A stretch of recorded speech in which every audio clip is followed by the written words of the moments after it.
Before Paranoid Times was called Paranoid Times, many factors and contributors aided to the development of the society. We were founded in 1772. Please do not confuse the Times newspaper with us. Our society has watched, investigated, and collected items of how I say of special interests. Today when working in the archives I was reminded of this story and I thought I should share. It's very easy to become sidetracked in the archives as there is so much information, more than I could ever make available to you dear listeners. Today we honor an entertainer and a poet, a man who called himself a monster, the Elephant Man. In December of 1886, the chairman of London Hospital, Francis Cargom, wrote to the Times newspaper in England and told of a disfigured 27-year-old man whose appearance was so terrible that he was reduced to living in a small, isolated attic room at the hospital, hidden from view. Cargom was in fact describing Joseph Merrick, the Elephant Man, a man born in 1862 in Leicester, England, who began to develop abnormally as a child, resulting in enlarged limbs, lumpy skin, and impaired speech by the time he was a teenager, not to mention an unimaginably difficult adolescence. A short-lived career as a living exhibit in London soon followed, and then a trip to Europe during which he was robbed and beaten. On returning to England, jobless, penniless, sick, and depressed, he was admitted to London Hospital, at which point its chairman wrote to the Times and asked the public for assistance. Our society at this time decided it was best to record the events for further study. Many books and documentation can be found on this person and the letters are of public knowledge. In my opinion at this time this was the best use of public media to help someone in need. We all should go out of our way to help others, because each of us look like monsters to someone or something. The positive reaction from the public letters, gifts, money was both overwhelming and unexpected, and essentially funded Merrick's stay at the hospital until his death a few years later. Shortly after he passed away, Cargom wrote one more letter to the Times. The Paranoid Times Artifact Society Archives. The letters. The 4th December 1886. To the editor of the Times. Sir, I am authorized to ask your powerful assistance in bringing to the notice of the public the following most exceptional case. There is now in a little room off one of our attic wards a man named Joseph Merrick, aged about 27, a native of Leicester, so dreadful a sight that he is unable even to come out by daylight to the garden. He has been called the Elephant Man on account of his terrible deformity. I will not shock your readers with any detailed description of his infirmities, but only one arm is available for work. Some 18 months ago, Mr. Treves, one of the surgeons of the London Hospital, saw him as he was exhibited in a room off the Whitechapel Road. The poor fellow was then covered by an old curtain, endeavouring to warm himself over a brick which was heated by a lamp. As soon as a sufficient number of pennies had been collected by the manager at the door, poor Merrick threw off his curtain and exhibited himself in all his deformity. He and the manager went halves in the net proceeds of the exhibition, until at last the police stopped the exhibition of his deformities as against public decency. Unable to earn his livelihood by exhibiting himself any longer in England, he was persuaded to go over to Belgium, where he was taken in hand by an Austrian, who acted as his manager. Merrick managed in this way to save a sum of nearly £50, but the police there too kept him moving on, so that his life was a miserable and hunted one. One day, however, when the Austrian saw that the exhibition pretty well played out, he decamped with poor Merrick's hardly saved capital of £50, and left him alone and absolutely destitute in a foreign country. Fortunately, however, he had something to pawn, by which he raised sufficient money to pay his passage back to England, for he felt that the only friend he had in the world was Mr. Treves of the London Hospital. He therefore, though with much difficulty, made his way there, for at every station and landing place the curious crowd thronged and dogged his steps that it was not an easy matter for him to get about.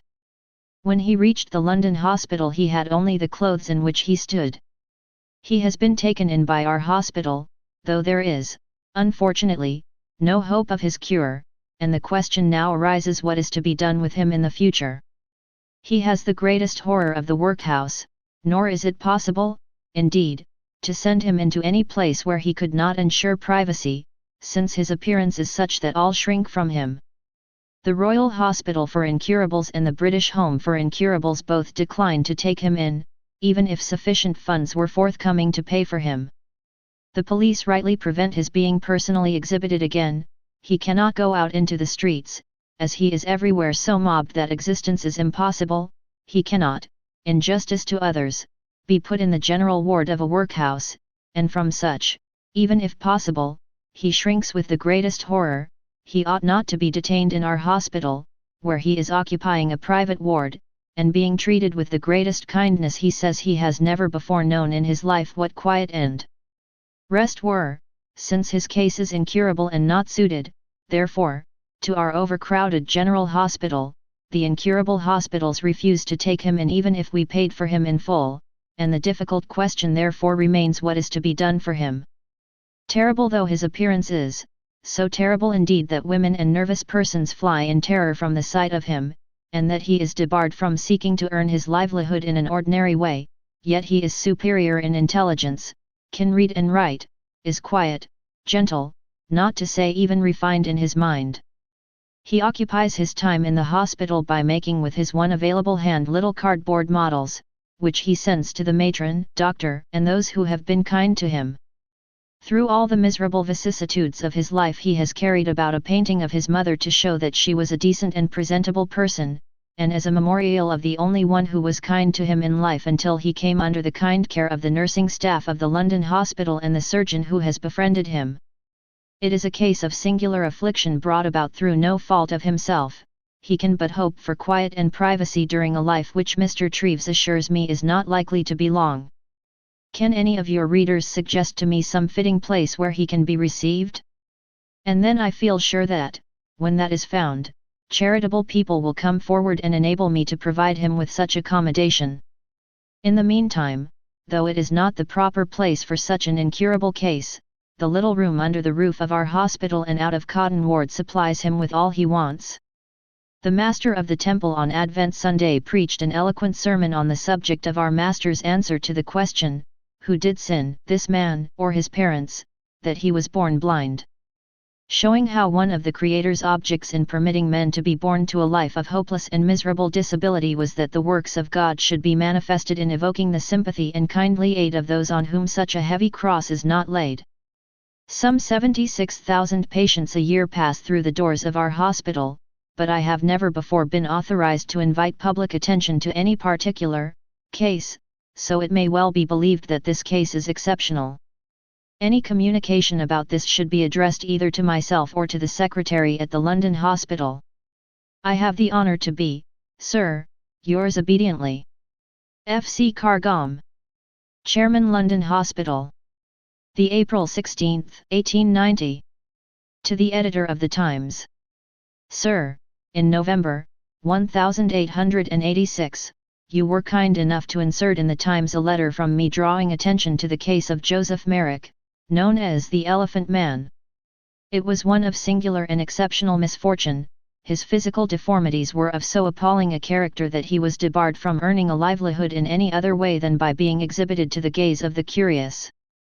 This having been rightly interfered with by the police of this country, he was taken abroad by an Austrian adventurer, and exhibited at different places on the continent, but one day his exhibitor, after stealing all the savings poor Merrick had carefully hoarded, decamped, leaving him destitute, friendless, and powerless in a foreign country. With great difficulty he succeeded somehow or other in getting to the door of the London Hospital, where, through the kindness of one of our surgeons, he was sheltered for a time. The difficulty then arose as to his future. No incurable hospital would take him in, he had a horror of the workhouse, and no place where privacy was unattainable was to be thought of, while the rules and necessities of our general hospital forbade the fund and space, which are set apart solely for cure and healing, being utilized for the maintenance of a chronic case like this, however abnormal.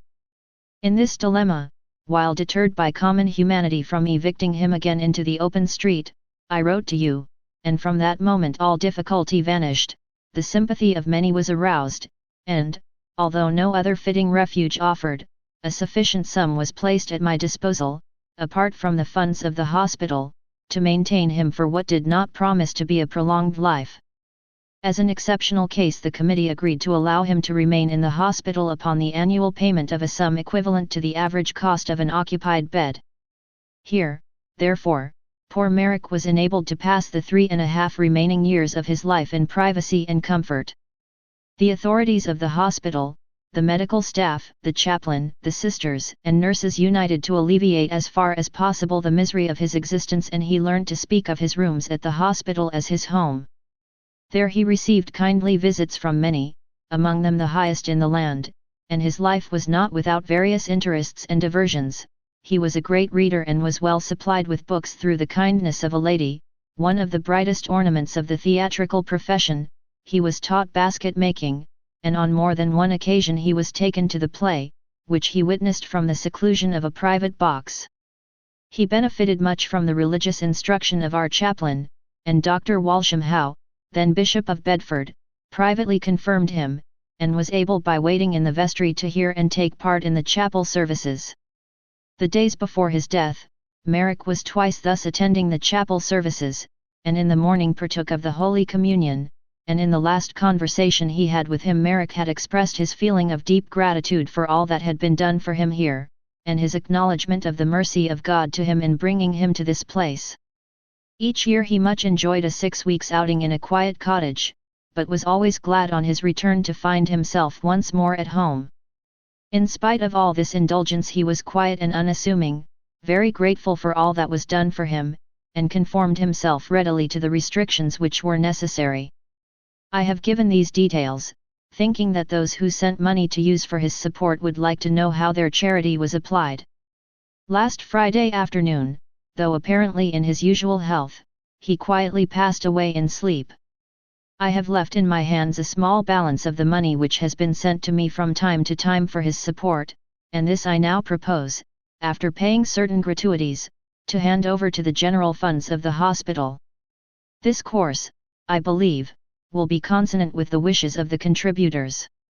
It was the courtesy of the Times in inserting my letter in 1886 that procured for this afflicted man a comfortable protection during the last years of a previously wretched existence, and I desire to take this opportunity to thankfully acknowledging it. I am, Sir, your obedient servant. F. C. Cargom. House Committee Room, London Hospital, April 15. And remember to help a monster, for that monster may help you in the end. To quote Joseph Merrick, "'Tis true, my form is something odd. But blaming me, is blaming God. Could I create myself anew, I would not fail in pleasing you. If I could reach from pole to pole, or grasp the ocean with a span, I would be measured by the soul. The mind's the standard of the man. Stay paranoid, my friends."